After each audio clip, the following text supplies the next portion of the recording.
O ego é falsa autonomia. Cada um faz para si um ego um ser que está sujeito a enorme variação por causa da sua instabilidade. Faz também um ego para cada pessoa que percebe, que é igualmente variável. Não poderia haver melhor exemplo de que o ego é só uma ideia e não um fato.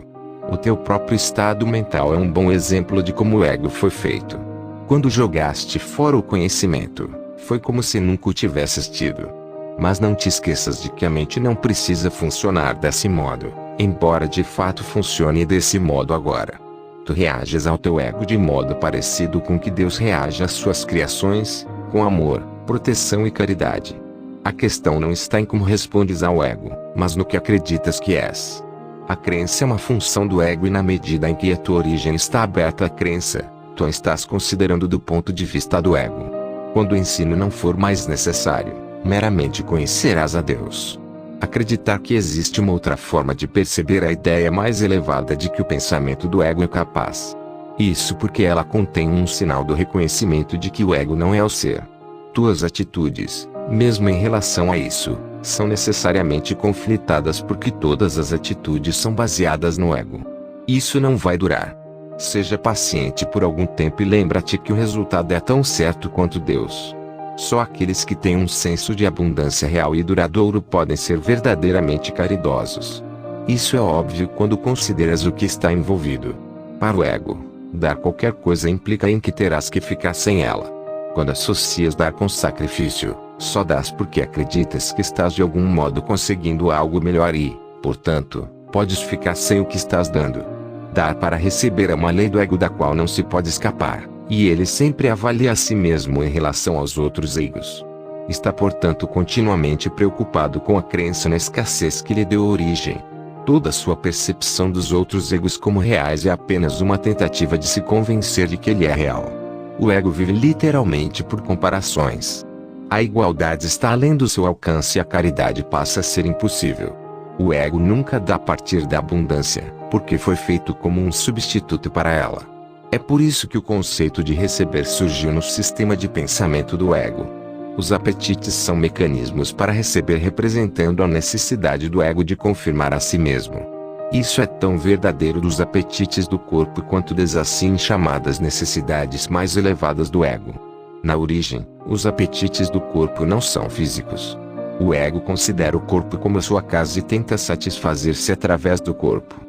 Mas a ideia de que isso é possível é uma decisão da mente que passou a ser completamente confusa em relação ao que é possível na realidade. Esse é um estado tão amedrontador que ele só pode voltar-se para outros egos e tentar unir-se a eles em uma frágil tentativa de identificação ou atacá-los, em uma demonstração igualmente frágil de força. O ego é a crença da mente em estar completamente sozinha. As tentativas sem fim do ego para ganhar o reconhecimento do espírito e assim estabelecer a própria existência são inúteis. O espírito no seu conhecimento não está ciente do ego. Ele não o ataca, simplesmente não pode concebê-lo de forma alguma. Embora o ego, do mesmo modo, não esteja ciente do espírito, de fato percebe a si mesmo como se estivesse sendo rejeitado por algo maior do que ele. As criações de Deus não criam mitos.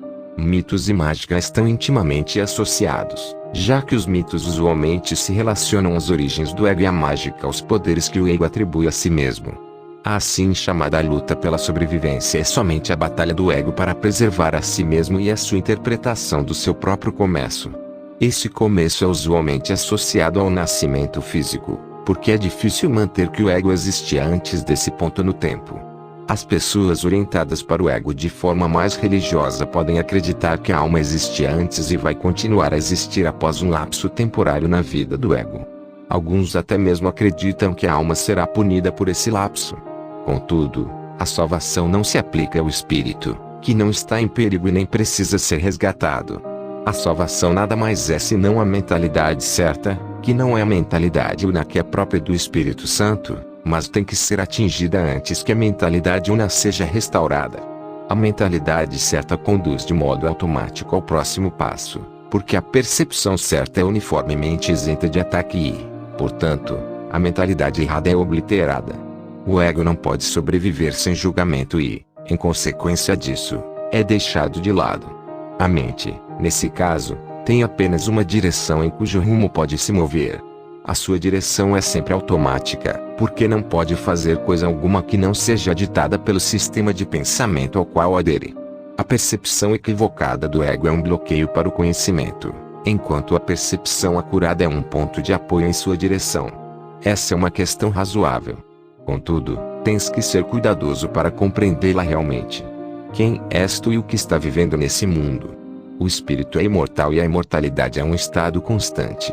É tão verdadeira agora como sempre foi e sempre será, porque não implica em absolutamente nenhuma mudança.